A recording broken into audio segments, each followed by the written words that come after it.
Ang power supply nito ay nandito. Susungkitin lang to. Pwede dito guys ilagay. Yan. May butas yan.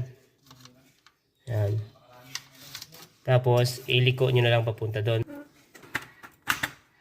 Kailangan yan, lumagatok siya. Yan. So ang kailangan, tanggalin nyo siya kung gusto nyo ilipat sa kabila. Gaganyanin nyo lang. Gaganyanin nyo lang. Yan. Then, ikot nyo ulit. Yan. Ikot nyo ulit. Na. Yan o. Then ikot. So, yun guys, ituturo ko sa inyo kung paano magkabit nitong truck socket or power truck set. Ayan. Ruyo brand. So, ayan. Ito yung abang natin. So, ito yung kanyang truck. Ang power supply nito ay nandito. Susungkitin lang to. Ayan. Sungkitin yan. Napakita natin. Ayan. Sungkitin nyo lang to guys. May slot to dito. May may sungkitan. Then may tatlong terminal siya. Yung gitna, yun yung grounding. Yung dulo-dulo, yun yung sa power supply. Yan.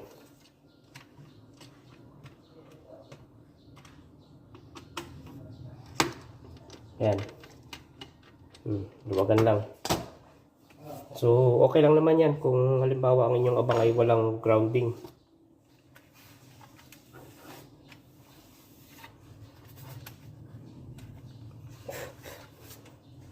Okay, ngayon, meron siyang bracket. So, sa pag-install ng bracket guys, kailangan nakaganyan siya. Kailangan nakaganyan siya, posisyon niya dito. Yan, ganyan.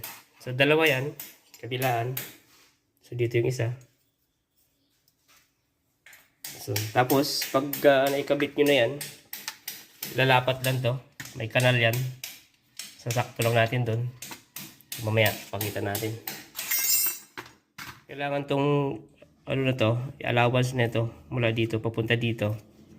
Yan, susukatin natin yan doon pataas para hindi to sumabit dito sa tiles. Granite pala to, dito sa granite. Kasi mas mababa tong portion na to. Kailangan awang natin konti yung pinaka-allowance nito. Nakaawang doon yung bracket, kasi yung bracket nakagitna yan para pag nag-install tayo ng ito, nung kanyang truck, itong power socket niya ay hindi tatama dito. Lalapat siya ng mabuti doon sa ating nilagay na bracket. So yung power supply niya naman, yan. Ito, pwede dito guys ilagay. Yan. May butas yan. Yan. Tapos iliko nyo na lang papunta doon. Yan, ang kagandahan yan sa kanya. So, isushoot nyo lang doon. Yan. Kung saan siya tumapat yung wire.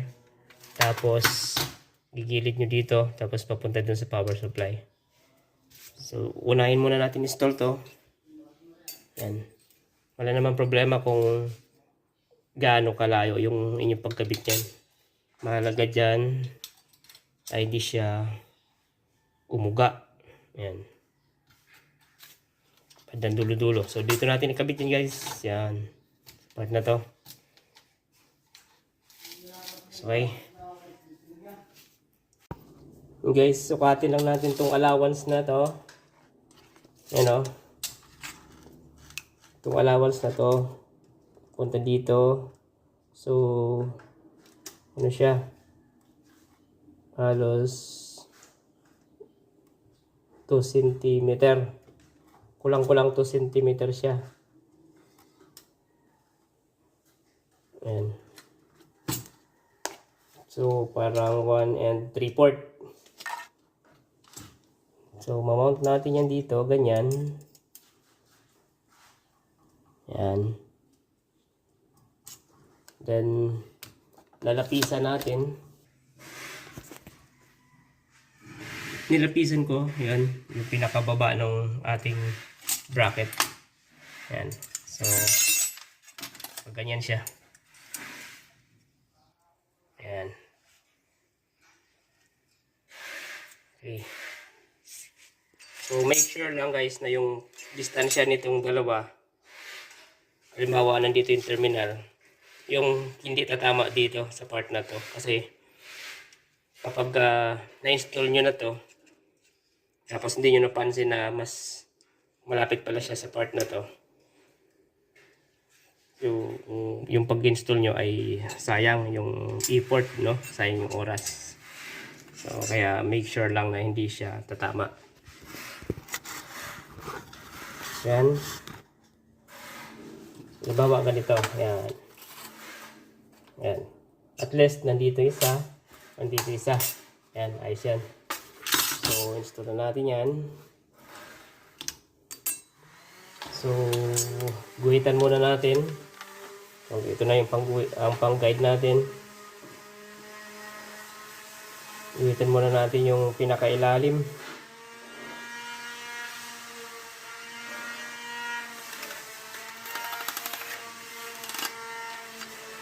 Yan. Okay. So, install natin to dito. Isa. So, dalawang butas ang gagawin natin. Ito. Isa dito. Isa dito. Yan. Yan din sa kabila.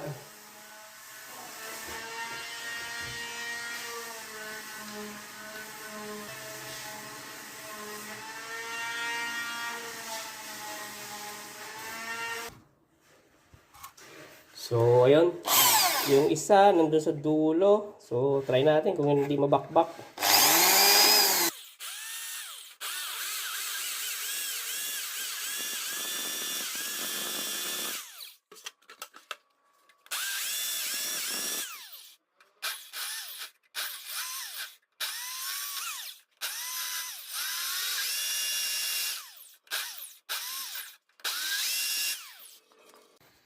So, yun guys.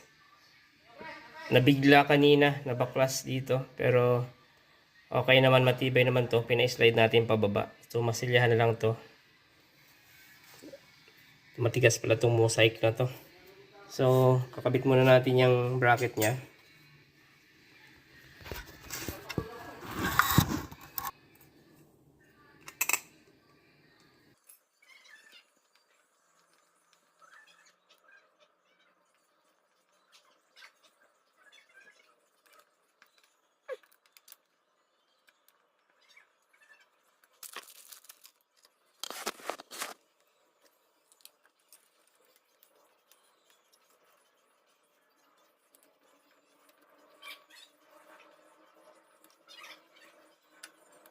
Okay.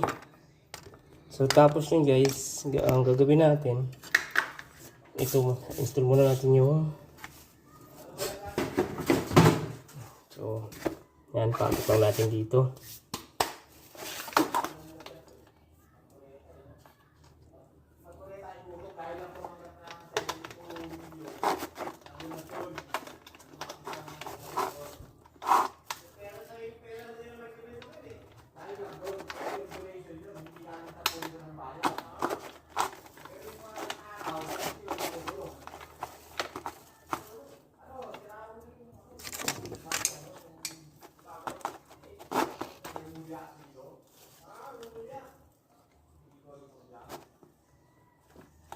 Yan, make sure lang guys na kapag nag-install kayo ay walang power para safe.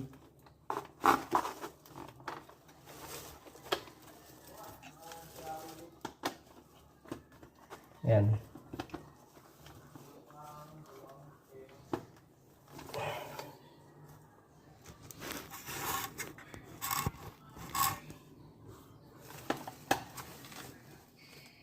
Okay. Sunod natin yung isa.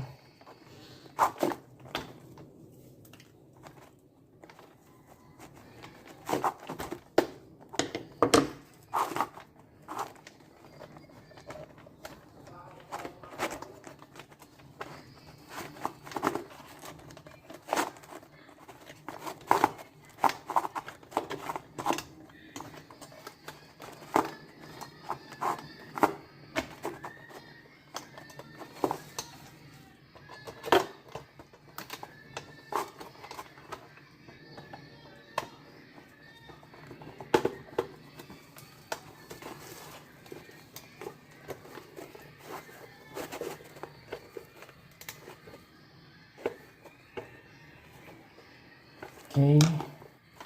So, okay na. Malapit na. So, yun guys, tapos pag nalagay na natin yung wire, lagay na natin tong takip. Balik lang natin yan. Ganyan. Takip. Then, okay. Tapos, make sure lang na naka-align to dito. Para hindi maipit yung wire. Then, fix natin. Ganyan siya.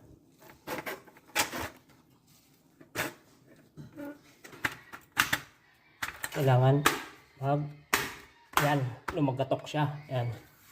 Kailangan gumanon siya. Yan o, tibay. So, yan na guys. Oh, lapat siya sa ilalim mo. Yan. So, sunod naman natin yan lagay itong mga socket niya. So, ang ganda ng lagayan nyo.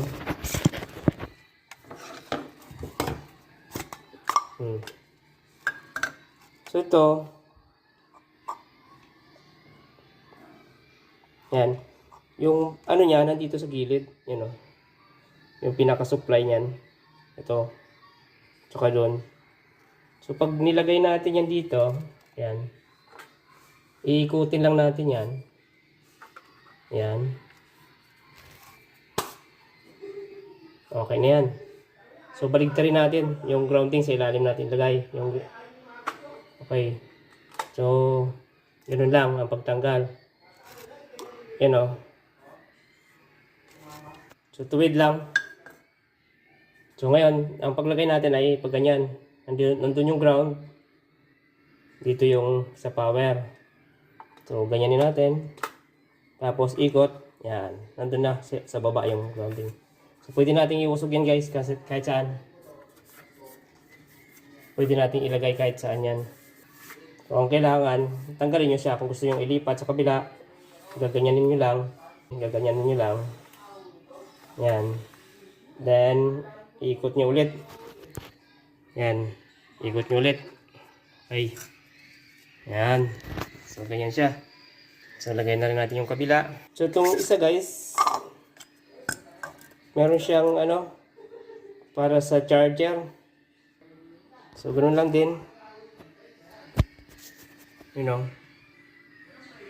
So, dito, din lang natin ganyan. Then, ikot. Okay. So, okay na siya. So, ilagay natin itong isa. Nagdagdag sila ng isa.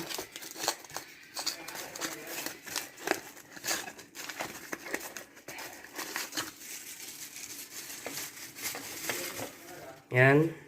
So, ganito naman ang klase yung isa. Yan o. Ganyan lang natin. Din. Yan na. Yan o. Din. Din ikot. Okay na. So, on natin sa breaker para ma-testing natin kung may power supply siya. So, ito yung pang-testing natin. Okay. On natin sa breaker.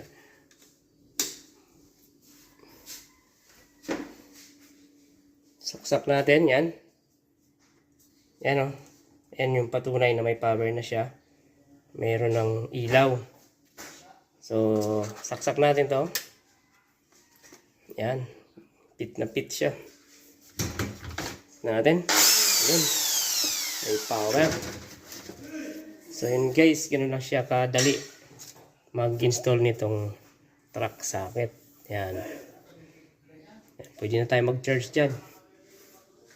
So, bunutin na natin itong ating sinaksak ng barena. Tigas. Pit na pit. Okay. So, yun lang guys. Ganun lang. Ganun lang siya kadali. Ikabit. Okay na siya.